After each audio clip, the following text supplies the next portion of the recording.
하나님 말씀은 히브리서 4장입니다. 그러므로 우리가 저 안식에 들어가기를 힘쓸지니라 라는 제목으로 우리의 구원이 온전한 구원의 비밀로 붙들어질 수 있는 영적 비밀을 오늘 말씀을 통해서 또 붙들기를 원합니다. 히브리서 기자는 이 땅에서 모세만큼 하나님의 말씀을 신실하게 백성에게 전달해 준 자가 없다고 3장에서 말하고 있습니다. 모세는 하나님과 친히 대면한 자였고 하나님의 말씀을 하나님으로부터 직접 받아 백성들에게 전달해 준 자였습니다. 그가 전한 말씀은 어느 것 하나 하나님의 말씀이 아닌 것이 없었고 더하거나 감한 것도 없이 온전하신 하나님의 말씀을 전해 준 것이었습니다. 이에 비해서 또 3장에는 우리 어제도 말씀드렸지만 모세는 하나님의 집의 종으로 섬겼지만 예수님은 하나님의 집을 맡은 아들로서 섬겼기 때문에 더 온전하신 분이시다라는 것을 증거하고 있습니다. 그런데 이러한 하나님의 말씀을 출애굽 백성들은 온전히 듣고 믿음으로 순종하지 못했고 결국 하나님이 약속하셨던 안식 속으로 들어가지 못했습니다. 그렇게 된 이유는 그 마음이 미혹을 받아 완악해져서 하나님의 말씀을 불순종하게 되므로 결국 하나님의 안식 속으로 들어가지는 못하게 된 것이었습니다. 히브리서 기자는 이러한 출애굽 백성들의 실패를 교훈 삼아 예수 그리스도를 믿고 구원을 얻은 우리는 저들처럼 사단의 미혹을 받아 믿지 아니함으로 악한 마음을 품고 살아계신 하나님에게서 떨어질까 조심하라고 경고합니다. 다른 방법은 없다고 합니다. 3장에 보면 오늘이라 일컫는 동안 매일 서로 권면하고 격려함으로 우리 중에 누구든지 죄의 유혹으로부터 완고하게 되지 말라고 합니다. 나만 문제가 없으면 되는 것이 아니라 우리의 신앙의 공동체 안에 틈이 생기지 않도록 생명의 말씀으로 서로 격려하고 권고하면서 생명의 말씀으로 충만하게 하라는 것입니다. 사실 가나안의 안식에 들어가지 못했던 광야의 출애굽 백성들은 하나님을 모르는 이방인들이 아니었습니다. 이미 하나님의 구원을 맛본 하나님의 백성들이었습니다. 애굽에서 10가지 하나님의 기적을 구원으로 보았고 또 홍해를 건넜으며 또 광야에서 하나님의 만나와 메추라기의 응답들을 누리고 하나님의 영광을 직접 체험한 자들이었고 분명한 하나님의 약속의 말씀을 시내산에서 언약으로 받고 맹세한 자들이기도 했습니다. 출애굽기 3장에는 이스라엘 백성들이 출애굽을 한 지 3개월이 지났을 즈음에 하나님께서 모세를 통하여 직접 말씀을 주시고 백성들과 친히 언약의 맹세를 하는 장면이 나옵니다. 출애굽기 24장 3절로 11절에 보면 모세가 와서 여호와의 모든 말씀과 그의 모든 율례를 백성에게 전하며 그들이 한 소리로 응답하여 이르되 여호와께서 말씀하신 모든 것을 우리가 준행하리이다. 모세가 여호와의 모든 말씀을 기록하고 이른 아침에 일어나 산 아래에 제단을 쌓고 이스라엘 12지파대로 12기둥을 세우고 이스라엘 자손의 청년들을 보내어 여호와께 소로 번제와 화목제를 드리게 하고 모세가 피를 가지고 반은 여러 양푼에 담고 반은 제단에 뿌리고 언약서를 가져다가 백성에게 낭독하여 듣게 하니 그들이 이르되 여호와의 모든 말씀을 우리가 준행하리이다.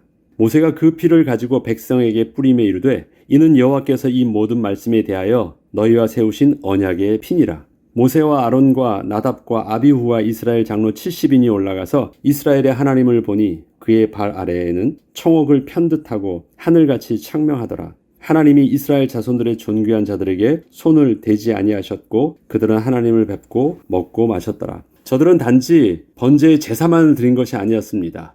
피로써 언약으로 맹세를 한 것입니다. 피의 언약을 맹세했다라는 것은 어떤 의미입니까? 언약을 이행하지 않을지는 피로 값을 치르라는 말과 같습니다. 명확하게 하나님과 그 백성 사이에 명확한 언약서를 기록하고 완전히 인장을 찍은 것입니다. 그리고 모든 백성들이 자기 입으로 다 시인하며 하나님의 말씀을 준행할 것을 그렇게 전인격적으로 약속한 것입니다. 부인할 수 없는 명확한 하나님과 하나님 언약 백성과의 언약이 이렇게 맺어졌던 것입니다. 이러한 언약을 가지고 있는 이스라엘 백성들이에요.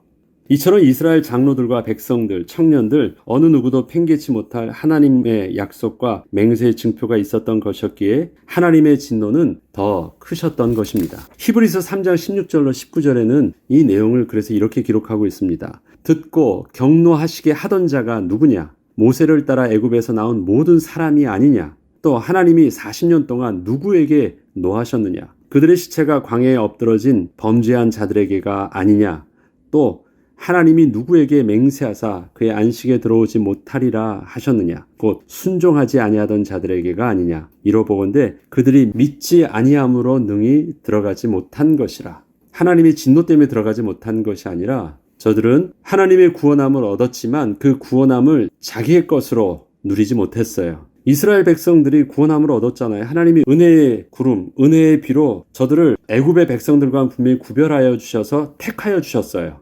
그렇지만 그 구원을 개개인들이 믿음으로 하나님의 은혜를 누리지는 못했다는 것입니다.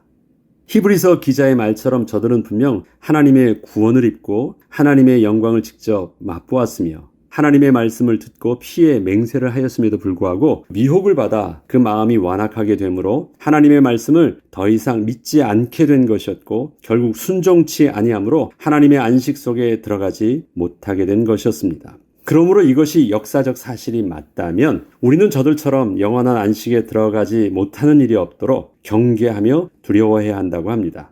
히브리서 4장 1절로 2절에 보면 그러므로 우리는 두려워할지니 그의 안식에 들어갈 약속이 남아있을지라도 너희 중에는 혹 이르지 못할 자가 있을까 함이라. 그들과 같이 우리도 복음 전함을 받은 자이나 들은 바 그 말씀이 그들에게 유익하지 못한 것은 듣는 자가 믿음과 결부시키지 아니함이라. 자, 구원의 효력이 어떻게 됩니까? 그 밸류가 어떻게 돼야 돼요? 들었다 할지라도 그것이 영어 표현으로는 믿음과 콤바인 돼야 된대요. 이해되시겠습니까? 저들에겐 구원함도 있었어요. 저들에겐 하나님의 언약의 말씀도 있었어요. 그럼 이 두 가지가 어떻게 돼야 돼요? 함께 콤바인 되어져야지 돼요. 그때 그것이 안식에 들어갈 수 있는 구원의 영적 비밀이 된다는 거예요. 조건들은 다 가지고 있었어요. 그런데 그것이 함께 연합되어져서 순종함의 열매로 나타나지 않은 거예요. 기회는 저들에게 충분하게 다 있었는데 저들은 그것을 통해서 구원함을 이루지 못했대요. 안식에 이르지 못했다라는 것입니다. 단순히 우리 손에 쥐고 있다는 것이 구원함을 얻은 것으로 착각해서는 안 되는 것입니다. 계속 보겠습니다. 성경은 이스라엘 백성들이 출애굽의 해방을 얻기까지 받았던 하나님의 은혜를 영원한 안식을 얻은 구원으로 말하고 있지 않습니다. 왜 그렇습니까?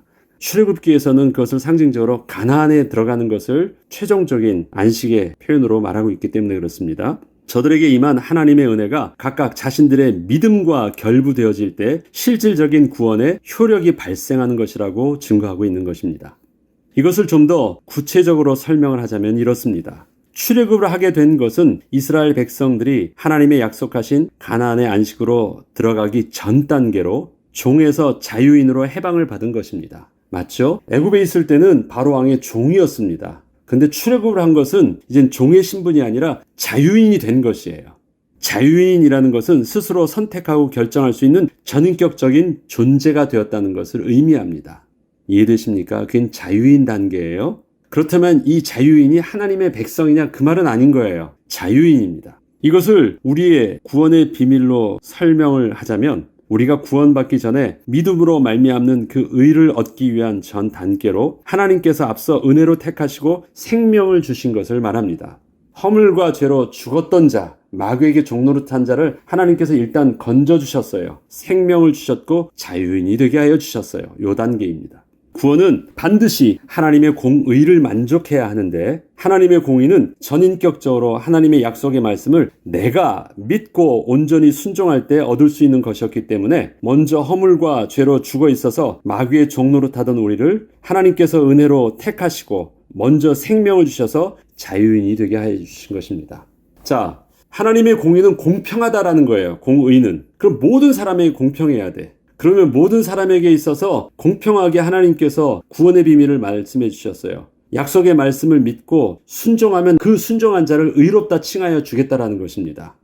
그래서 모든 사람 앞에 하나님의 공의에 페어하게 조건을 주셨어요. 근데 누구는 그 말씀대로 순종해서 의롭다 칭함을 받아서 구원함을 얻었고 누구는 칭함을 받지 못했어요. 누구 책임입니까? 순종하지 못한 저들의 책임이고 누구의 구원입니까? 나는 순종했으니까 나의 의가 맞아요. 그런데 우리는 그것을 나의 의라고 말합니까? 하나님의 은혜라고 말하지요. 왜 하나님의 은혜라고 말할 수 있습니까? 내가 어떻게 해서 그렇게 하나님의 의를 만족할 수 있는 그런 믿음을 가지게 됐느냐? 그게 하나님께서 택하신 생명의 은혜였기 때문에 그래요.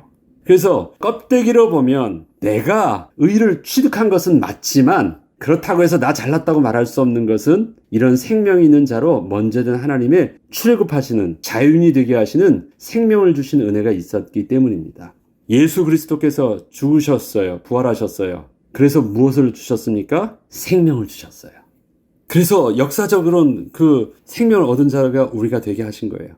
그렇지만 그 생명이 자유인이 되게 하신 것, 예수 그리스도의 죽으심으로 죄사함을 얻어 우리를 자유케 하셨는데 그 자유의 비밀을 통해서 내가 어떻게 구원을 얻을 수 있습니까? 그 죽으심을 내가 하나님의 약속의 말씀으로 붙잡고 예수 그리스도를 영접할 때 그것이 믿음과 결부되어졌다는 것이에요.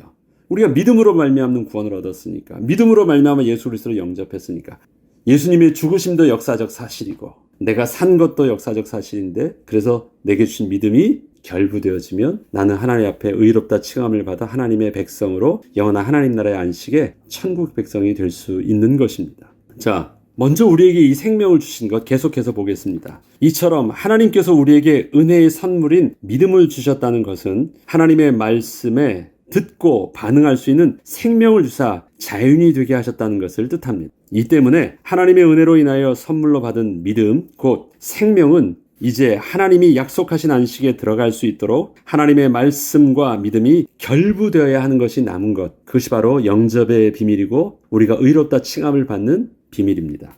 지금 히브리서 기자가 광야 백성들의 예를 들어 우리에게 경고하며 두려워하라고 하는 것은 우리가 하나님의 약속의 말씀을 들을 수 있는 산자가 되었고 스스로 선택할 수 있는 자유인도 되었기에 이제 온전히 하나님께서 말씀하신 약속의 말씀 곧 예수 그리스도를 믿고 순종함으로 하나님의 안식 속으로 들어갈 일만 남았는데 이때 우리에게 주신 자유를 하나님의 약속을 이루는데 잘 사용하라는 것입니다.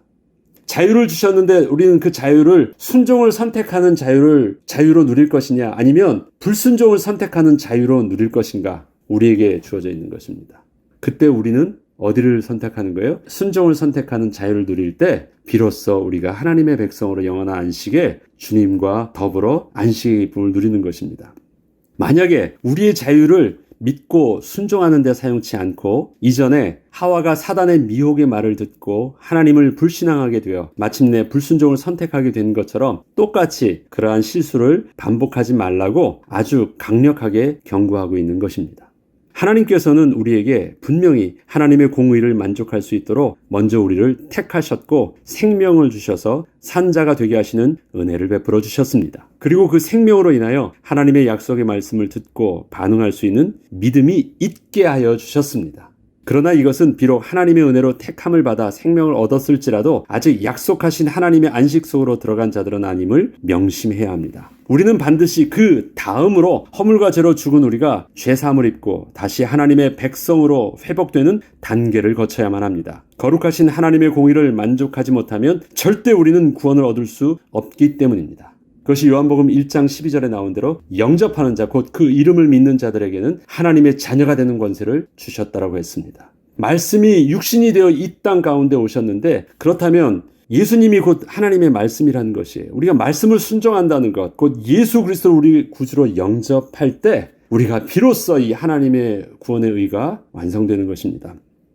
그렇다면 어떻게 하여야 우리가 의를 얻어 하나님의 공의를 만족할 수 있을까요? 앞서 말씀을 드렸지만 다시 한 번 더 말씀드리겠습니다. 하나님께서는 우리에게 하나님의 의를 얻을 수 있는 방법을 분명히 가르쳐 주셨습니다. 약속하신 예수 그리스도를 믿음으로 말미암아 나의 구주로 시인하고 영접함으로 죄 사함을 입어 구원을 얻는 의의 비밀을 가르쳐 주신 것입니다. 그리고 이것이 어떻게 해서 나의 의로 말미암아 얻게 된 구원임에도 불구하고 하나님의 은혜의 선물을 받은 것인지를 알 수 있게 하는 것이 있는데 그것은 우리가 하나님의 아들 예수 그리스도의 십자가에서의 죽음과 3일 만에 부활하심이 믿어지게 되었다는 것 자체가 바로 우리가 생명이 있었기 때문임을 증거하고 있기 때문입니다.